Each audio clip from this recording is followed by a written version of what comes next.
കഴിഞ്ഞ 10 വർഷമായി ആ ഇടവേളയ്ക്ക് ശേഷം ലോക്സഭയിലേക്ക് ഔദ്യോഗികമായി തന്നെ ഒരു പ്രതിപക്ഷ നേതാവായി രാഹുൽ ഗാന്ധി തെരഞ്ഞെടുക്കപ്പെട്ടിരിക്കുന്നു. ഒരുപക്ഷെ കഴിഞ്ഞ 2 ലോകസഭാ കാലയളവും പരിശോധിച്ചാൽ പ്രതിപക്ഷ നേതാവിന്റെ കസേര ഒഴിഞ്ഞു കിടക്കുകയായിരുന്നു എന്നുള്ളതാണ് വാസ്തവം. അതിൽ ഏറ്റവും പ്രധാനപ്പെട്ട കാര്യം, ലോകസഭയിലേക്ക് തെരഞ്ഞെടുക്കപ്പെടുന്ന പ്രതിപക്ഷ പാർട്ടികൾ ആരായാലും അവർക്ക് മിനിമം 10% സീറ്റെങ്കിലും ഉണ്ടെങ്കിൽ മാത്രമേ പ്രതിപക്ഷ നേതാവിന്റെ കസേര ഔദ്യോഗികമായി അവകാശപ്പെടാൻ കഴിയൂ എന്നുള്ളതാണ് വാസ്തവം.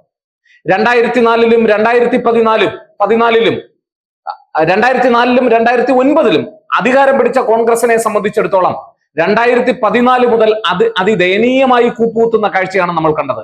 2004-ൽ 145 സീറ്റും 2009-ൽ 206 സീറ്റുമായി സഖ്യകക്ഷികളോടൊപ്പം അധികാരം പിടിച്ച കോൺഗ്രസ് പിന്നീട് 2014-ൽ 44 സീറ്റിലേക്ക് കൂപ്പുകുത്തുന്നതും 2019-ൽ അത് 52 സീറ്റായി മാറുന്നത് നമ്മൾ കണ്ടതാണ്. എന്നാൽ 2024 എത്തുമ്പോഴേക്കും പ്രതിപക്ഷ നേതാവിന്റെ കസേരയിൽ ഔദ്യോഗികമായി രാഹുൽ ഗാന്ധി എത്തിയിരിക്കുന്നു എന്നുള്ളതാണ്. കോൻഹെ എന്ന് ലോക്സഭാ തെരഞ്ഞെടുപ്പിലെ തനിക്ക് നേരെ തന്നോട് നടത്തിയ സംഭാഷണത്തിൽ, പത്രപ്രവർത്തകർ നടത്തിയ സംഭാഷണത്തിൽ മോദി ഉന്നയിച്ചൊരു ചോദ്യമുണ്ട്, കോൻഹെ രാഹുൽ എന്ന്. അതിനുള്ള ഉത്തരമായിരിക്കുന്നു. രാഹുൽ ആരാണ് എന്നാണ് അദ്ദേഹം കളിയാക്കിക്കൊണ്ട് ചോദിച്ചിരിക്കുന്നത്. അത് പത്രപ്രവർത്തകരോട് ഉന്നയിച്ച ചോദ്യത്തിന് മറുപടിയായാണ്, ഒരു ഇന്റർവ്യൂവിന് മറുപടിയായാണ് അദ്ദേഹം പറഞ്ഞത്. ഇപ്പോൾ കോൻഹെ രാഹുൽ എന്നുള്ളതിന് ബദലായി ഒരു ചിത്രം യൂത്ത് കോൺഗ്രസിന്റെ ദേശീയ അധ്യക്ഷൻ ശ്രീനിവാസ പങ്കുവച്ചിരിക്കുകയാണ്. രാഹുൽ ഗാന്ധി ഓം ബിർള ഭരണപക്ഷ നിരയിൽ സ്പീക്കറായി തെരഞ്ഞെടുക്കപ്പെട്ട, ലോക്സഭയുടെ സ്പീക്കറായി തെരഞ്ഞെടുക്കപ്പെട്ട ഓം ബിർളയെ അനുമോദിച്ചുകൊണ്ട് രാഹുൽ ഗാന്ധി ഷേഖ് ഹാൻഡ് കൊടുക്കുന്ന ചിത്രം അദ്ദേഹം സോഷ്യൽ മീഡിയയിൽ പങ്കുവച്ചത് ഈ കോൻഹെ രാഹുൽ എന്ന അടിക്കുറിപ്പോട് കൂടിയാണ്. ഇത് ഏറ്റവും കൂടുതൽ ചർച്ചയാക്കുന്ന ഒരു കാരണം കൂടിയുണ്ട്. കാരണം 2004-ൽ തെരഞ്ഞെടുപ്പ് നടന്ന് കോൺഗ്രസ് പാർട്ടി അധികാരത്തിലെത്തുമ്പോൾ സോണിയാഗാന്ധി അധികാരത്തിലേക്ക് വരാം എന്ന് എല്ലാവരും പ്രതീക്ഷിച്ചിരുന്ന സന്ദർഭത്തിൽ, പ്രധാനമന്ത്രിയാകുമെന്ന് എല്ലാവരും കരുതിയ ആ നിമിഷം അവരെ ശക്തമായ സമ്മർദ്ദത്തിലൂടെ ആ അധികാരത്തിൽ നിന്ന് പിന്തിരിപ്പിച്ചത് ഒരുപക്ഷെ അന്ന് 34 വയസ്സുള്ള രാഹുൽ ഗാന്ധി ആയിരുന്നു എന്നുള്ള കാര്യം മറന്നു പോകരുത്. 57 വയസ്സുള്ള സോണിയാഗാന്ധിയോട് അന്ന് അവർ ആവശ്യപ്പെട്ടത്, അമ്മ ഒരു കാരണവശാലും പ്രധാനമന്ത്രിയാകരുതെന്നും അങ്ങനെയായാൽ നിങ്ങൾ കൊല്ലപ്പെടാനുള്ള സാധ്യതയുണ്ടെന്നും ഒക്കെ സമ്മർദ്ദം ചെലുത്തി അതിൽ നിന്ന് അവരെ പിന്തിരിപ്പിച്ച സന്ദേഹിയായ ഒരു ചെറുപ്പക്കാരനായിരുന്നു രാഹുൽ ഗാന്ധി അന്ന്. എന്നാൽ പിന്നീട് ഇങ്ങോട്ട് തുടർന്ന് വന്ന 2019 മുതൽ ഇങ്ങോട്ട് തുടർച്ചയായി നമ്മൾ കണ്ട മാറ്റങ്ങൾ, 2014-ന് ശേഷം കോൺഗ്രസിനുണ്ടായ അതിദയനീയമായ പരാജയങ്ങൾ, അവിടെയൊക്കെ അടിപതറുന്ന ഒരു രാഹുൽ ഗാന്ധിയെയാണ് നമ്മൾ കണ്ടത്. സന്ദേഹിയായ ഒരു രാഹുൽ ഗാന്ധി, പല അജണ്ടകളിലും പരാജയപ്പെട്ട ഒരു രാഹുൽ ഗാന്ധി, ഇടയ്ക്കിടെ വിദേശ സന്ദർശനങ്ങൾ നടത്തുകയും അവയൊക്കെ വിവാദകമായി മാറുകയും ചെയ്ത രാഹുൽ ഗാന്ധി, വലിയ 2019-ൽ റഫേൽ അഴിമതി ഉൾപ്പെടെയുള്ള അഴിമതി ആരോപണം ഉന്നയിച്ച് ശക്തമായി ക്യാമ്പയിൻ നടത്തിയിട്ട് പോലും അധികാരത്തിന്റെ അരികത്ത് പോലും എത്താൻ കഴിയാതിരുന്ന രാഹുൽ ഗാന്ധി, ടാലന്റ് കണ്ടു നടത്തി പാർട്ടിയെ ശുദ്ധീകരിക്കുവാൻ ശ്രമിച്ചപ്പോൾ പ്രാദേശിക നേതൃത്വത്തെയോ ദേശീയ നേതൃത്വത്തെയോ വേണ്ടത്ര കരുതലോടെ കണക്കാക്കുവാൻ കഴിയാതെ പ്രവർത്തിച്ചു എന്ന വിമർശനം നേരിട്ട രാഹുൽ ഗാന്ധി ഇടയ്ക്ക് 2019-ന് ശേഷം അതിന്റെ സംഘടനാ കാര്യങ്ങളിൽ ഔദ്യോഗികമായി മാറി നിൽക്കുന്ന ഒരു കാഴ്ചയും നമ്മൾ കണ്ടതാണ്. ചുരുക്കത്തിൽ കോൺഗ്രസ് അതിന്റെ ഏറ്റവും ദുർഘടമായ സന്ദർഭങ്ങളിലൂടെ സഞ്ചരിച്ചപ്പോൾ അതിന് നേതൃത്വം നൽകിയ രാഹുൽ ഗാന്ധി അദ്ദേഹത്തിന്റെ കാഴ്ചപ്പാടുകളും പ്രവർത്തനങ്ങളിലും ഏറെ വിഭിന്നമായിരുന്നു എന്നുള്ളതാണ് ഏറ്റവും ശ്രദ്ധേയമായ കാര്യം. ഒരുപക്ഷെ ഇന്ത്യ മുഴുവൻ സഞ്ചരിച്ച് രാഹുൽ ഗാന്ധി ഭാരത് ജോഡോ യാത്രയിലൂടെ ഇന്ത്യയുടെ ഹൃദയവും ആത്മാവും തൊട്ടറിഞ്ഞ് സാധാരണ ജനങ്ങളുടെ പ്രവർത്തനങ്ങളെ, പ്രശ്നങ്ങളെയും മനസ്സിലാക്കുകയും അവരുടെ ആവശ്യങ്ങൾ തൊട്ടറിയുകയും ചെയ്തതോടുകൂടി അദ്ദേഹം രാഷ്ട്രീയത്തിൽ മുന്നോട്ട് വെക്കുന്ന അജണ്ടകൾ പോലും പാടെ മാറി എന്നുള്ളതാണ് വാസ്തവം. തുടക്കത്തിൽ ടാലന്റ് കണ്ട് നടത്തി ദേശീയ നേതൃത്വത്തിലേക്ക് ആളുകളെ കൊണ്ടുവരാൻ ശ്രമിക്കുകയും പ്രാദേശിക നേതൃത്വത്തിലുള്ളവരുടെ ആവശ്യങ്ങളെ വേണ്ടത്ര പരിഗണിക്കാതിരിക്കുകയും ചെയ്ത രാഹുൽ ഗാന്ധിയിൽ നിന്ന് പിന്നീട് വേണ്ടത്ര സഖ്യകക്ഷികളെ മെയ്വഴക്കത്തോടു കൂടി തന്റെ പാർട്ടിയോട് ഉറപ്പിച്ചു നിർത്തുന്നതിനും ദേശീയ നേതൃത്വത്തിലെയും പ്രാദേശിക നേതൃത്വത്തിലെയും വിശ്വാസത്തിലെടുക്കുന്നതിനും അവരുമായി ഒരുമിച്ച് ചേർന്ന് പദ്ധതികൾ ആസൂത്രണം ചെയ്യുന്നതിനും രാജ്യത്തിന്റെ ആത്മാവ് കുടികൊള്ളുന്ന കർഷകരുടെയും കർഷക പ്രശ്നങ്ങളെയും ഉയർത്തിക്കൊണ്ടുവരുവാനും അവർ സൃഷ്ടിക്കുന്ന അജണ്ടയോടൊപ്പം ചേർന്ന് നിൽക്കുവാനും അവരുടെ ആവശ്യങ്ങളെ അജണ്ടയായി ഏറ്റെടുത്തുകൊണ്ട് ഒരു യോദ്ധാവിനെ പോലെ ഇന്ത്യൻ ജനാധിപത്യത്തിന്റെ പടക്കളത്തിൽ യുദ്ധം ചെയ്യുന്ന ഒരു രാഹുൽ ഗാന്ധിയാണ് നമ്മൾ പിന്നീട് അങ്ങോട്ട് കാണുന്നത്. അവിടെ നിന്ന് കോൻ ഹേ രാഹുൽ എന്നുള്ള എന്ന ചോദ്യത്തെ പ്രധാനമന്ത്രിയായിരുന്ന നരേന്ദ്രമോദി തൊടുത്തുവിട്ട ചോദ്യത്തിന് മറുപടിയുമായി അദ്ദേഹം പ്രതിപക്ഷ നേതാവിന്റെ കസേര വലിച്ചിട്ട് നമ്മുടെ മുന്നിൽ ഇരിക്കുമ്പോൾ ഉയർത്തുന്ന ഏറ്റവും പ്രധാനപ്പെട്ട ചോദ്യം ഇനി ഇന്ത്യൻ ജനാധിപത്യം എങ്ങോട്ട് നീങ്ങും എന്നുള്ളതാണ്. കാരണം ഇതുവരെയും നരേന്ദ്രമോദിയെ സംബന്ധിച്ചിടത്തോളം തീരുമാനങ്ങൾ എടുക്കുന്നതിന് വലിയ വെല്ലുവിളികളൊന്നും ഉണ്ടായിരുന്നില്ല. ഒരുപക്ഷെ ശക്തമായ ഔദ്യോഗികമായിട്ടുള്ള ഒരു പ്രതിപക്ഷ നേതാവ് അവർക്ക് ഉണ്ടായിരുന്നില്ല എന്നുള്ളതായിരുന്നു ഏറ്റവും പ്രധാനപ്പെട്ട കാര്യം ലോകസഭയിൽ. എന്നാൽ ഇപ്പോൾ അതും ഉണ്ടായിരിക്കുന്നു എന്നുള്ളതാണ്. മാത്രമല്ല രാഹുൽ ഗാന്ധി സ്പീക്കറെ അനുമോദിച്ചുകൊണ്ട് ഓം ബിർള തെരഞ്ഞെടുക്കപ്പെട്ടപ്പോൾ സ്പീക്കറെ അനുമോദിച്ചുകൊണ്ട് നടത്തിയ പ്രസംഗം എന്ന് പറയുന്നത് അത് വളരെ ചെറുതും അതുപോലെ തന്നെ എല്ലാവരുടെയും മനസ്സിനെ സ്പർശിക്കുന്നതുമായിരുന്നു. ക്രിയാത്മകമായ ഒരു പ്രതിപക്ഷമായി മാറണം എന്ന് നരേന്ദ്രമോദി ആവശ്യപ്പെട്ടപ്പോൾ ഡെപ്യൂട്ടി സ്പീക്കർ പദം ആവശ്യപ്പെട്ട കോൺഗ്രസ് പാർട്ടിക്ക്, പ്രത്യേകിച്ച് നമുക്കറിയാം ഏതാണ്ട് 10ാം ലോക്സഭ മുതൽ ഇങ്ങോട്ടെടുത്ത് പരിശോധിച്ചാൽ ഡെപ്യൂട്ടി സ്പീക്കർ പദം മിക്കപ്പോഴും നൽകിയിരുന്നത് പ്രതിപക്ഷ കക്ഷികൾക്കായിരുന്നു, അതിന്റെ നേതാക്കൾക്കായിരുന്നു, അവർ പറയുന്നവർക്കായിരുന്നു എന്നുള്ളതായിരുന്നു വാസ്തവം. എന്നാൽ അത് ആവശ്യപ്പെട്ട കോൺഗ്രസ് പാർട്ടിക്ക് അത് നൽകാൻ സാധ്യമല്ല എന്ന് പരോക്ഷമായി അറിയിച്ച് BJP ഓം ബിർളയുടെ നോമിനേഷൻ നൽകുകയും അതിന് ബദലായി കോൺഗ്രസ് പാർട്ടി കൊടിക്കുന്നിൽ സുരേഷിന്റെ നോമിനേഷൻ നൽകുകയും അങ്ങനെ ഒരു മത്സരത്തിന്റെ അവസ്ഥ ഉണ്ടാക്കുകയും ഒടുവിൽ ശബ്ദ വോട്ടോടുകൂടി ഓം ബിർള തെരഞ്ഞെടുക്കപ്പെട്ടതും നമ്മൾ കണ്ടതാണ്. അവിടെയൊക്കെ കോൺഗ്രസ് സ്വീകരിച്ച സമീപനം വളരെ മികച്ച, വളരെ മെച്യൂർ ആയിട്ടുള്ള, വളരെ ഇരുത്തം വന്ന ഒരു നേതാവിൻ്റെതായിരുന്നു എന്ന് പറയാതിരിക്കാൻ നിവൃത്തിയില്ല. കാരണം പലരും സത്യപ്രതിജ്ഞ ചെയ്യുന്നത് ഭരണഘടനയുടെ ഷെഡ്യൂളുകൾ പറഞ്ഞിട്ടുള്ള, പട്ടികയിൽ പറഞ്ഞിട്ടുള്ള വ്യവസ്ഥകളെ പോലും ലംഘിച്ചുകൊണ്ടുള്ള തരത്തിലുള്ള പ്രസ്താവനകളാണ്, അല്ലെങ്കിൽ സത്യപ്രതിജ്ഞ വാചകങ്ങളാണ് ഒവൈസിയും അതുപോലെ തന്നെ ഹിന്ദു രാഷ്ട്രം വേണമെന്ന് ആവശ്യപ്പെട്ടുകൊണ്ടുള്ള സത്യപ്രതിജ്ഞ നടത്തിയ, അല്ലെങ്കിൽ ജയ് ഹിന്ദു രാഷ്ട്രം എന്നുള്ള വാദം ഉന്നയിച്ചുകൊണ്ട് ഒരാളും, അതുപോലെ തന്നെ ജയ് പാലസ്തീൻ എന്നുള്ള മുദ്രാവാക്യം ഉയർത്തിക്കൊണ്ട് ഒവൈസിയും ഒക്കെ സത്യപ്രതിജ്ഞ നടത്തിയപ്പോൾ അതൊന്നും ശരിയല്ല എന്നും അതൊക്കെ ഇന്ത്യൻ സത്യപ്രതിജ്ഞ ചടങ്ങിന്റെ അല്ലെങ്കിൽ അതിൽ ഔദ്യോഗികമായി പരാമർശിച്ചിരിക്കുന്ന ആ നിയമത്തിന്റെ ലംഘനമാണെന്ന് ചൂണ്ടിക്കാട്ടുകയും അങ്ങനെ കൂടുതൽ ജനാധിപത്യപരമായി ഇന്ത്യയുടെ സഭ ജയ് സംവിധാനം എന്നുള്ള തരത്തിലാണ് പ്രവർത്തിക്കേണ്ടതെന്നും നിയമങ്ങളും ഭരണഘടനയും ഉയർത്തിപ്പിടിച്ചുകൊണ്ടാണ് പോകേണ്ടതെന്നും കൃത്യമായ സന്ദേശം നൽകുന്ന തരത്തിലായിരുന്നു നമ്മുടെ ലോകസഭയുടെ ആദ്യ ദിനങ്ങൾ തന്നെ കടന്നു പോകുന്നത്. പ്രതിപക്ഷ കക്ഷികളിൽപ്പെട്ട എല്ലാവരും തന്നെ ഭരണഘടനയുടെ ചെറുകോപ്പികൾ ഉയർത്തിപ്പിടിച്ചുകൊണ്ട് ചെറുപ്പക്കാരായ നേതാക്കന്മാര്, പ്രത്യേകിച്ച് ഉത്തർപ്രദേശിലെ അയോധ്യ ഉൾപ്പെടുന്ന ഫൈസാബാദ് മണ്ഡലത്തിൽ നിന്ന് വിജയിച്ച MP യെയും അതുപോലെ തന്നെ അഖിലേഷ് യാദവിനെയും ഒക്കെ മുൻനിരയിൽ ഇരുത്തിക്കൊണ്ട് രാഹുൽ ഗാന്ധി നടത്തിയ പ്രകടനം ഇപ്പോഴും നമ്മുടെ മനസ്സിലുണ്ട് എന്നതാണ് വാസ്തവം. ചുരുക്കി പറഞ്ഞാൽ ഒരു സന്ദേഹിയായിരുന്ന ഒരു രാഷ്ട്രീയക്കാരിൽ നിന്ന് ഇടതുപക്ഷ നിലപാടുകളുള്ള കരുത്തനായിട്ടുള്ള വിമർശന ശരങ്ങൾ എയ്യുന്ന ഒരു പ്രതിപക്ഷ നേതാവെന്ന നിലയിലുള്ള രാഹുൽ ഗാന്ധിയുടെ വളർച്ച ഇന്ത്യൻ രാഷ്ട്രീയത്തിൽ മാറ്റങ്ങൾ ഉണ്ടാക്കും എന്ന് തന്നെയാണ് കരുതുന്നത്.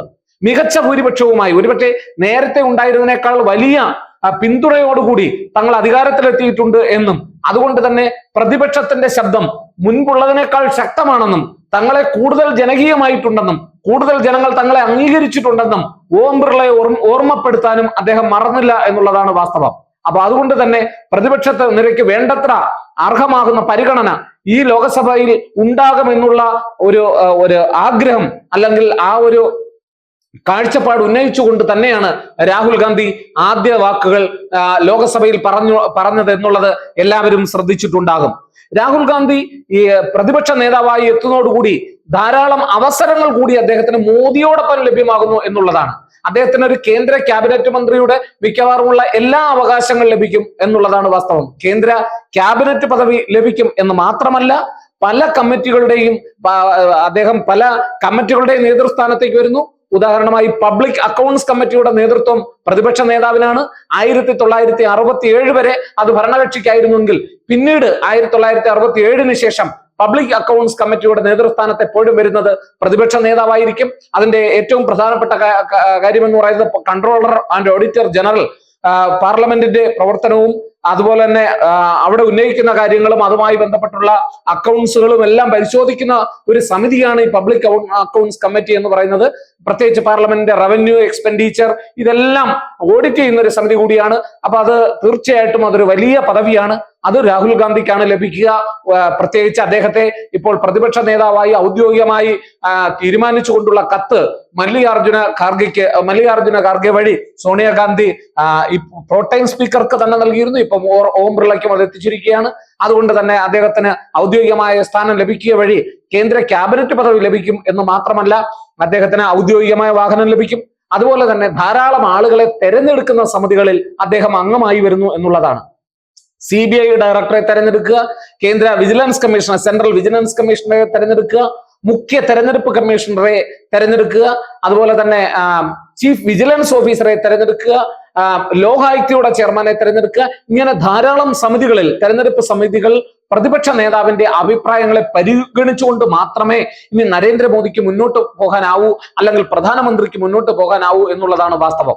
മുൻപ് അനുഭവിച്ചിരുന്ന ഒരു സ്വാതന്ത്ര്യം ഇനി കോൺഗ്രസിന് ഇനി നരേന്ദ്രമോദിക്കും BJPക്കും NDAക്കും ഇക്കാര്യത്തിൽ കിട്ടില്ല എന്നുള്ളതാണ് വാസ്തവം. അല്ലെങ്കിൽ അവിടെയൊക്കെ പ്രതിപക്ഷത്തിന്റെ ശബ്ദം കേൾക്കേണ്ടതായി വരും, പ്രതിപക്ഷം പറയുന്ന ചില കാര്യങ്ങളെങ്കിലും പരിഗണിക്കേണ്ടതായി വരും എന്നുള്ളതാണ് ഈ ലോകസഭയുടെ ഏറ്റവും വലിയ പ്രത്യേകത എന്ന് പറയുന്നത്.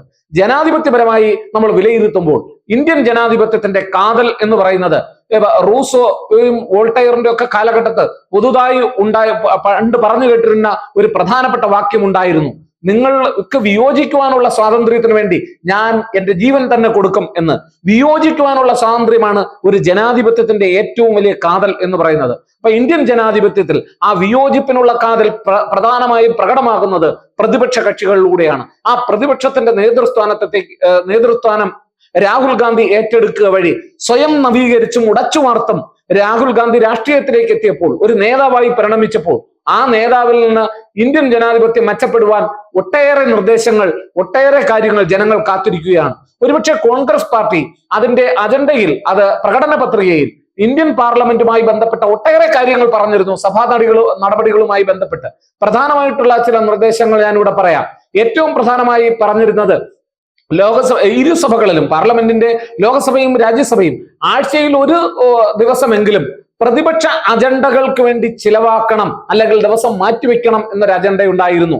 അപ്പൊ ആ അജണ്ട നടപ്പിലാക്കുവാൻ വേണ്ടി സമ്മർദ്ദം ചെലുത്തുക എന്നുള്ളത് രാഹുൽ ഗാന്ധിയെ സംബന്ധിച്ചിടത്തോളം ഒരു പ്രധാനപ്പെട്ട കാര്യമാണ്. അത് പ്രതിപക്ഷ കക്ഷികൾക്ക് കൂടി, അല്ലെങ്കിൽ ജനാധിപത്യത്തെ സമ്പുഷ്ടമാക്കുന്ന ഒരു നിർദ്ദേശമായതുകൊണ്ട് തന്നെ അതിനെ പൂർണ്ണമായും തള്ളിക്കളയുക എന്നത് എത്രത്തോളം സാധിക്കുമെന്ന് കാത്തിരുന്ന് കാണുക തന്നെ.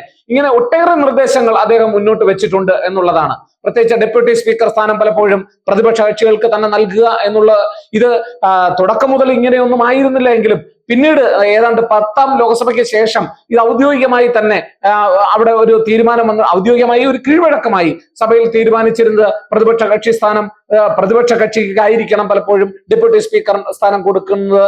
അങ്ങനെയാണ് പിന്നീട് ആ കീഴ്വഴക്കം പുലർത്തി വന്നത്. എന്നാൽ 2014 അത് സംഭവിച്ചില്ല. നമുക്കറിയാം, സുമിത്ര മഹാജനെ സ്പീക്കർ ആക്കിയപ്പോൾ BJP തങ്ങളുടെ തന്നെ അധികാരത്തിലിരുന്ന പാർട്ടിയുടെ തന്നെ ഒരു ഘടകകക്ഷിയിൽപ്പെട്ട ADMKയിൽപ്പെട്ട തമ്പിദുരൈക്കാണ് ആ സീറ്റ് നൽകിയത്. എന്നാൽ പിന്നീട് ആ സ്ഥാനം 2019 മുതൽ ഒഴിഞ്ഞു കിടക്കുകയായിരുന്നു എന്നുള്ളതാണ് വാസ്തവം. എന്തായാലും ഇപ്പോൾ കോൺഗ്രസ് പാർട്ടി ഒരു മത്സരം, ഡെപ്യൂട്ടി സ്പീക്കർ സ്ഥാനത്തേക്ക് പോലും ഒരു മത്സരം കൊണ്ടുവന്നത് ഈ രാഹുൽ ഗാന്ധിയുടെ കോൺഗ്രസ് പാർട്ടിയുടെ ഒരു തന്ത്രമായിരുന്നു എന്നുള്ളതാണ്.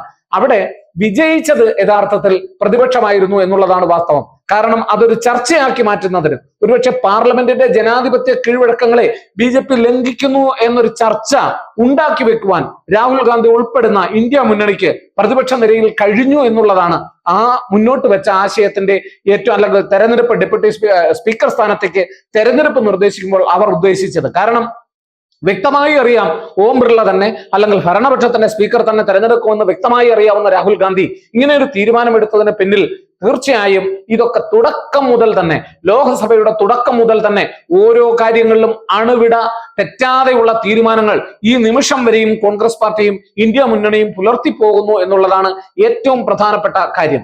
കൂടുതൽ അംഗങ്ങളുമായി പ്രതിപക്ഷ നിരയിൽ, കൂടുതൽ ആവനാഴിയിലെ അസ്ത്രങ്ങളുമായി പ്രതിപക്ഷ നിര ഒന്നാകെ എത്തുമ്പോൾ അത്രയേറെ വലിയ മത്സരങ്ങൾ, അല്ലെങ്കിൽ വലിയ തിരിച്ചടികൾ, വലിയ വിമർശനങ്ങൾ ഏറ്റിട്ടില്ലാത്ത പ്രധാനമന്ത്രിയായിരുന്ന നരേന്ദ്രമോദി ഇനി എങ്ങനെ കാര്യങ്ങൾ കൈകാര്യം ചെയ്യും എന്നുള്ളതാണ് ഇന്ത്യ മുന്നണിയും പ്രതിപക്ഷ നിരയും ജനങ്ങളുമെല്ലാം കാത്തിരുന്ന് കാണാൻ പോകുന്നത്. എന്തായാലും ഒരു കാര്യം ഉറപ്പാണ്, മുൻപൊക്കെ കാര്യങ്ങൾ വളരെ എളുപ്പമായിരുന്ന NDA മുന്നണിയെ സംബന്ധിച്ചിടത്തോളം, BJP മുന്നണിയെ സംബന്ധിച്ചിടത്തോളം ഭരണകാര്യങ്ങളിൽ ഇനി പ്രതിപക്ഷത്തിന്റെ ശബ്ദം കൂടി കണക്കിലെടുക്കേണ്ടി വരുമെന്നും കൂടുതൽ ചർച്ചകളായാൽ അതൊക്കെ വരും തെരഞ്ഞെടുപ്പുകളിൽ പ്രതിഫലനം ഉണ്ടാക്കാൻ സാധ്യതയുണ്ടെന്നും ധാരാളം പ്രശ്നങ്ങളിൽ അകപ്പെട്ടിരിക്കുന്ന എൻ.ഡി.എ മുന്നണിക്കും ബി.ജെ.പിക്കും അറിയാം. മാത്രമല്ല കേവല ഭൂരിപക്ഷം നേടിക്കൊണ്ട് ഭരിക്കാനാകാത്ത ബി.ജെ.പിയെ സംബന്ധിച്ചിടത്തോളം തങ്ങളുടെ കൂടെ നിൽക്കുന്ന ഭരണകക്ഷിയിൽപ്പെട്ട ധാരാളം മുന്നണി സഖ്യങ്ങളെയും അവർ ബഹുമാനിക്കേണ്ടതായിട്ടുണ്ട് എന്നുള്ളതാണ് വാസ്തവം. അതുകൊണ്ട് തന്നെ ഒരു ട്രപ്പീസ് കളിക്കാരന്റെ മെയ്വഴക്കത്തോടു കൂടി തന്നെ ആവണം പ്രധാനമന്ത്രി ഈ പദം മുന്നോട്ട് കൊണ്ടുപോകുന്നത്. ഇന്ത്യയുടെ വികസനത്തിന്റെ അജണ്ടകൾ നിശ്ചയിക്കപ്പെടുന്നത് ഇനി എങ്ങനെയാകും എന്നുള്ളതാണ്. തിരുത്തേണ്ടടുത്ത് തിരുത്താതെ, അഭിപ്രായങ്ങൾക്ക് ചെവി കൊടുക്കാതെ മുന്നോട്ട് പോകാൻ കഴിയാത്ത തരത്തിൽ ഭരണത്തെ ഏതാണ്ട് നിയന്ത്രിക്കപ്പെട്ടിരിക്കുന്നു എന്നുള്ളതാണ് ഏറ്റവും പ്രധാനപ്പെട്ട കാര്യം. രാഹുൽ ഗാന്ധി ആകട്ടെ പപ്പു എന്ന് പറയുന്ന വിളിപ്പേരിൽ നിന്നും ഒരുപക്ഷെ വളരെയധികം കോൺഗ്രസ് പാർട്ടിയെ മുന്നോട്ട് നയിക്കുന്നതിൽ ധാരാളം വീഴ്ചകൾ ഉണ്ടാവുകയും പല അവസരങ്ങളും ഉപയോഗപ്പെടുത്താനാകാത്ത പലതരത്തിലും കോൺഗ്രസ് പാർട്ടി ധാരാളം പ്രശ്നങ്ങളിലൂടെ കടന്നുപോയപ്പോൾ ആ സമയത്തൊക്കെ അതിനെ വേണ്ട വിധത്തിൽ മുന്നോട്ട് ചലിപ്പിക്കാൻ കഴിയാതിരുന്ന രാഹുൽ ഗാന്ധി ഭാരത് ജോഡോ യാത്രയ്ക്ക് ശേഷം ഏറെ മാറുകയും ഇന്ത്യയുടെ ഹൃദയത്തിന്റെ ആത്മാവ് മനസ്സിലാക്കിക്കൊണ്ട് കർഷകരുടെയും സാധാരണക്കാരുടെയും പ്രശ്നങ്ങൾ തിരിച്ചറിയുവാനും അതൊക്കെ അജണ്ടയാക്കി മാറ്റുവാനും അതിൽ വഴി നേട്ടങ്ങൾ ഉണ്ടാക്കാൻ കഴിയുകയും അതുപോലെ തന്നെ സഖ്യകക്ഷികളെ കൂടെ നിർത്തിക്കൊണ്ട് കൂടുതൽ മെയ്വഴക്കത്തോടെയുള്ള ഇന്ത്യൻ രാഷ്ട്രീയത്തെ കണ്ട് പരിചയിച്ച് അതിനെ മുന്നോട്ട് കൊണ്ടുപോകുവാനും ശ്രമിക്കുന്ന വളരെ ഇരുത്തം വന്ന ഒരു പ്രതിപക്ഷ നേതാവായി രാഹുൽ ഗാന്ധി വളർന്നപ്പോൾ ഭരണപക്ഷം അതിനെ ഉറ്റുനോക്കുകയാണ്. കോൻ ഹേ രാഹുൽ എന്നുള്ള ചോദ്യത്തിന് ഉത്തരമായിരിക്കുന്നു. അതുകൊണ്ട് തന്നെയാണ് ആ ചിത്രം ഇന്ന് ഏറെ വൈറലായിരിക്കുന്നത്. യൂത്ത് കോൺഗ്രസിന്റെ ദേശീയ നേതാവ് പങ്കുവച്ച ആ ചിത്രം, അതായത് രാഹുൽ ഗാന്ധി ഓം ബിർളയ്ക്ക് ഷെയ്ഖ് ഹാൻഡ് നൽകുന്നത് നോക്കി നിൽക്കുന്ന നരേന്ദ്രമോദിയുടെ ചിത്രം അദ്ദേഹം പങ്കുവച്ചത് ഈ അടിക്കുറിപ്പോട് കൂടിയാണ് എന്നുള്ളതാണ് ഏറ്റവും രസകരമായ കാര്യം. ഇന്ത്യൻ രാഷ്ട്രീയത്തിൽ പഴയ വിളിപ്പേരിൽ നിന്ന്, പപ്പു എന്ന വിളിപ്പേരിൽ നിന്ന്, സന്ദേഹിയായ ചെറുപ്പക്കാരിൽ നിന്ന് ഇരുത്തം വന്ന രാഷ്ട്രീയ നേതാവായി സ്വയം നവീകരിക്കപ്പെട്ട ഇടതുപക്ഷ അജണ്ടകളുള്ള ഒരു കോൺഗ്രസ്സുകാരനായി ഇന്ത്യ മുഴുവൻ നടന്ന് മനസ്സിലാക്കിയ ഒരു ജനകീയ നേതാവായി ഇരുത്തം വന്നൊരു ചെറുപ്പക്കാരനായി ധാരാളം വിമർശനങ്ങളിൽ നിന്ന് മാറി ഔദ്യോഗികമായ സ്ഥാനങ്ങൾ ഏറ്റെടുത്തുകൊണ്ട് ഇന്ത്യൻ ജനാധിപത്യത്തിന്റെ ശ്രീകോവിൽ എന്ന് വിളിക്കപ്പെടുന്ന പാർലമെന്റിൽ പ്രതിപക്ഷ നേതാവിന്റെ കസേര വലിച്ചിട്ട് നരേന്ദ്രമോദി എന്ന പ്രധാനമന്ത്രിക്ക് ബദലായി ഇറങ്ങിത്തിരിക്കുമ്പോൾ അദ്ദേഹം പ്രതിപക്ഷ നേതാവിന്റെ ശക്തിയായ ആർജവത്തോടുകൂടി നിലകൊള്ളുമ്പോൾ ഇന്ത്യൻ ജനാധിപത്യം ഭരണകക്ഷിയിൽ നിന്നും പ്രതിപക്ഷത്തിൽ നിന്നും ഒരേപോലെ ധാരാളം കാര്യങ്ങൾ പ്രതീക്ഷിക്കുന്നു. അതൊരു പക്ഷേ ഇന്ത്യൻ ജനാധിപത്യം ശുഭകരമായി മുന്നോട്ട് പോകുന്നതിന് ഒരു കൈത്താങ്ങട്ട ആകട്ടെ എന്ന് നമുക്ക് ആഗ്രഹിക്കാം, ആശംസിക്കാം.